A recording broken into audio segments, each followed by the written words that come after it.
வெயில போனா ஆகும் டேன், உலகத்தை காப்பாத்த வராது நம்ம சூப்பர்மேன். இது என் தம்பியோட கலரிங் புக். சூப்பர்மேனை சூப்பரா கலர் அடிச்சிட்டு இருக்கும் போது அப்பதான் எனக்கு ஒரு கதை ஞாபகம் வந்துச்சு. அப்படி ஒரு கதை கேட்போமா? ஒரு நாள் சூப்பர்மேன் முக்கியமான வேலைக்காக இந்தியாவுக்கு பறந்து வந்துட்டு இருக்காரு. அப்போ கீழே ஒரு குட்டி பையன் அழுதுட்டு இருக்கான். சூப்பர்மேன் கீழே வந்து குட்டி பையன் கிட்ட, ஏன் தம்பி அழுற, என்னாச்சு? என்னோட நியூ பெண்ணை தொலைச்சிட்டேன். அது எங்க அம்மா என் பர்த்டே கிஃப்டா கொடுத்தாங்க. அது இப்ப எங்க போச்சுன்னே தெரியல. கவலைப்படாத, நான் உன் பெண்ணை கண்டுபிடிச்சு தரேன், சரியா? வா போய் கண்டுபிடிக்கலாம் வா. அப்போதான் அந்த சைடு வந்து டோரா கிராஸ் பண்ணி போயிட்டு இருக்கா. டோரா சூப்பர்மேனை பார்த்து, ஹலோ சூப்பர்மேன், நான் வேணா உங்களுக்கு ஹெல்ப் பண்ணட்டுமா? ஐயோ இந்த பொண்ணு டக்குன்னு முடிக்க வேண்டிய வேலையா மேப் கிட்ட கேக்குறேன், பேக் கிட்ட கேக்குறேன்னு ஒரு எபிசோட 1 மணி நேரம் ஓட்டுமே. நைஸா போய் சமாளிச்சிடலாம். வேணாம் டோரா, நான் பாத்துக்கிறேன்.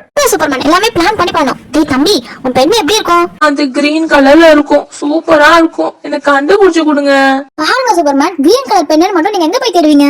டோரா நான் பறந்து கண்டுபிடிச்சிட்டேன் டோரா. இருங்க சூப்பர்மேன், எது பண்ணாலும் பிளான் பண்ணி பண்ணணும். சரி அந்த மேப் தானே கூப்பிட போறேன், சீக்கிரம் கூப்பிடு. இல்ல வேணாம் சூப்பர்மேன், இப்ப குளிநரி வரும், அதை ஃபாலோ பண்ணா பெண் எங்க இருக்குன்னு கண்டுபிடிச்சிடலாம். குள்ளனாருக்கும் பெண்ணுக்கும் என்ன டோரா சம்பந்தம்? இப்ப நம்ம இந்த பெண்ணை தேடிட்டு இருக்க விஷயம் குளிநரிக்கு எப்படி தெரிஞ்சிருக்கும்? அது எப்படி வந்து அதுவா பெண்ணை கண்டுபிடிச்சு தூக்கி போட்டுரும். அது பெண்ணை கண்டுபிடிச்சோம் நம்ம அதுக்கிட்ட இருந்து வாங்கிக்கலாம். என்ன ஒரு புத்திசாலித்தானோ. ஹே குளிநரி, குளிநரி திருடக்கூடாது, குளிநரி திருடக்கூடாது, குளிநரி திருடவே கூடாது. டோரா குள்ளனாரி அமிச்சிட்ட. ஐயோ சாரி, பழக்க தோஷத்துல இப்படி பண்ணிட்டேன். இப்போ நம்ம மேப்பை கேட்போமா? நீ புடுங்கமா.